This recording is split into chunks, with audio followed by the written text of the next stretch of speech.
সুদের যে ক্ষতিকর প্রভাব এগুলো কিন্তু আমাদের বিজনেস স্কুলে শিখায় না, ইকোনমিক্স স্কুলে শিখায় না।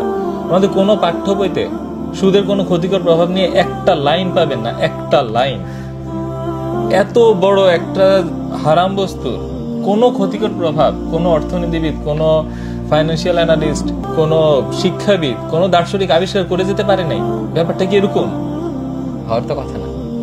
বরং আমাদের পাঠ্য বইগুলো এমন ভাবে সাজানো যেন সুদ একটি খুব ন্যাচারাল বস্তু, এটা অকারণে যেন ইসলামে হারাম করা হয়েছে। আমি অনেককে প্রশ্ন করেছি, বলেন তো সুদের ব্যবসার তফাৎটা কি?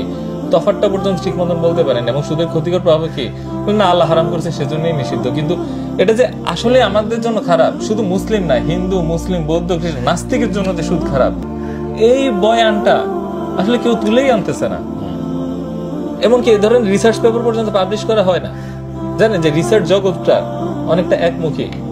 আপনি যদি ডারউইনিজমের এগেইনস্টে রিসার্চ করেন, আপনি যদি ট্রান্সজেন্ডার এগেইনস্টে রিসার্চ করেন এবং সুদের এগেইনস্টে রিসার্চ করেন, বড় বড় জার্নালগুলোতে আপনার আর্টিকেল পাবলিশ হবে সেই সম্ভাবনা নাই।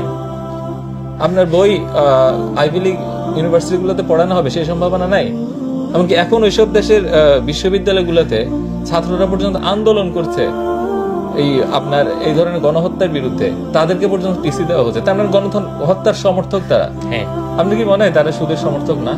সেই জন্যই আমরা যত ইকোনমিক লিটারেচার দেখি এগুলো সব একমুখী, এবং সেখানে সব জায়গায় সুদকে একটা অর্থনীতির উন্নয়নের সাথী হিসেবে দেখানো হয়, অপরিহার্য একটা অংশ হিসেবে। হ্যাঁ, সেজন্য এমনকি মুসলিমদের ব্রেইনও এটা দিয়ে ওয়াশ হয়ে গেছে।